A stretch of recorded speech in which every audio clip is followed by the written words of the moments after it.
phone's ringing. Come on. That's your phone. My phone's on vibrate. No, that's your phone. Yeah, well, look. What is this? What do you think this is? This is Hollywood. AGQ, I'm Jacob Elordi, and I am going undercover on the internet. This is actually me. First up, Quora. How can I be like Noah Flynn, Jacob Elordi? Question mark. My girlfriend said he's like her dream guy. What are direct things that I can do to be like that?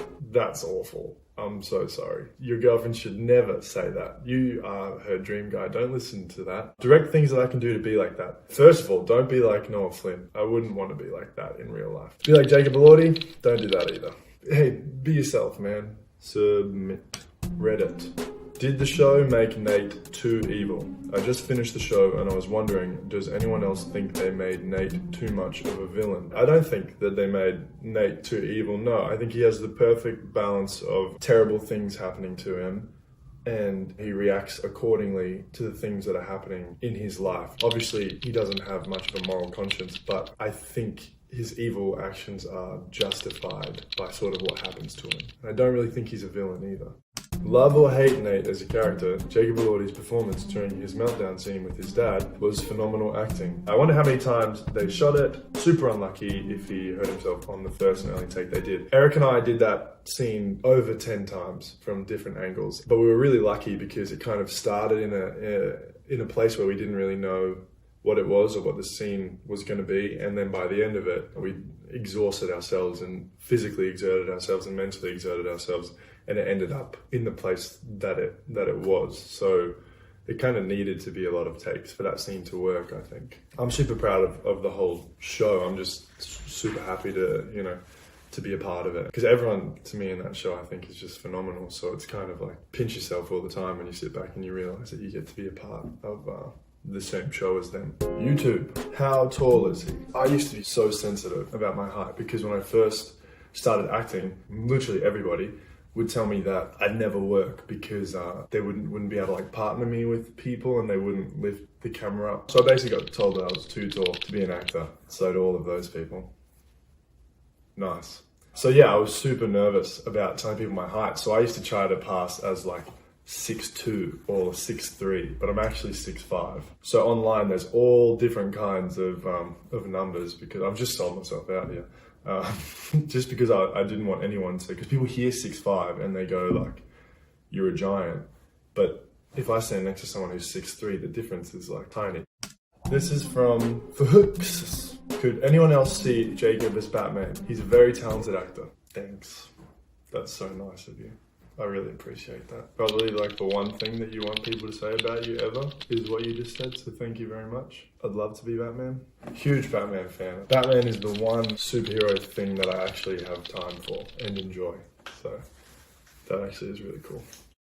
This is from Jacob Elordi on his favourite things in life. He can cook. Husband material. Crying emoji. No, actually, I can't cook at all.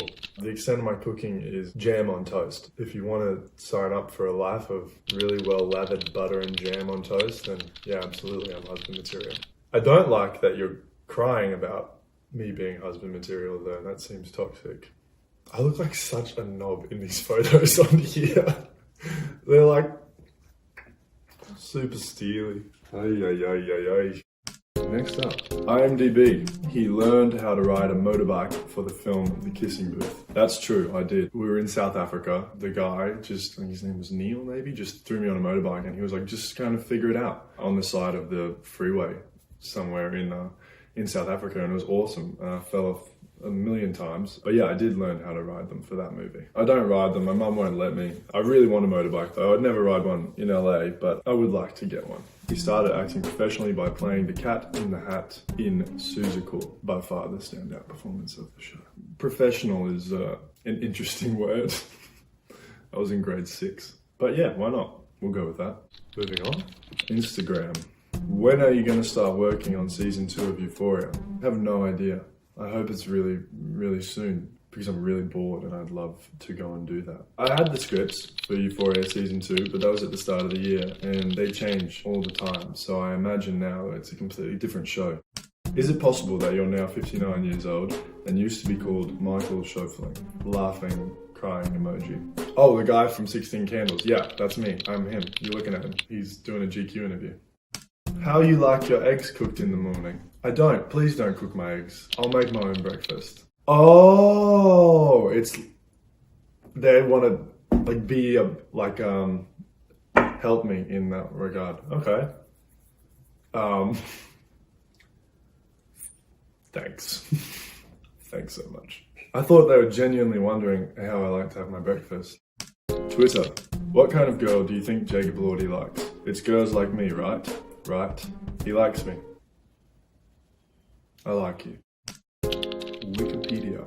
Elordi was born in Brisbane, Queensland, Australia on 26th of June 1997 to John and Melissa Elordi. He has two sisters. He is of Spanish descent. That's not true. I have Basque descent, which is this little place between France and Spain. My grandfather would strangle me if he knew that it said Spanish descent. So I have three sisters. They're all much older than me. Not much older, but relatively much older. Growing up as the baby, I was definitely spoiled. I'm still spoiled. I've never not been spoiled. And I plan to be spoiled for the rest of my life. Next. He attended secondary school at St. Kevin's College and Nudgee. He showed interest in acting since he was young and was involved in many school dramas. Yes, I did. I lived in Melbourne for a little while. My sister was a ballet dancer at the Australian Ballet School, so our whole family moved from Brisbane to Melbourne. And I went to school at St. Kevin's, which was super strict. And then in grades 11 and 12, I came back to Brisbane and I went to Nudgee College, which was not super strict. I did show interest in acting since he was young. And I was involved in many, many school dramas on and off the stage. Career. This section on Wikipedia is super short. I don't know what that's about. Elordi's first appearance in a Hollywood film was in Pirates of the Caribbean, Dead Men Tell No Tales. You know, this is something that I've wanted to clear up for years. People are always trying to find me in the movie and there's screenshots of me in the movie.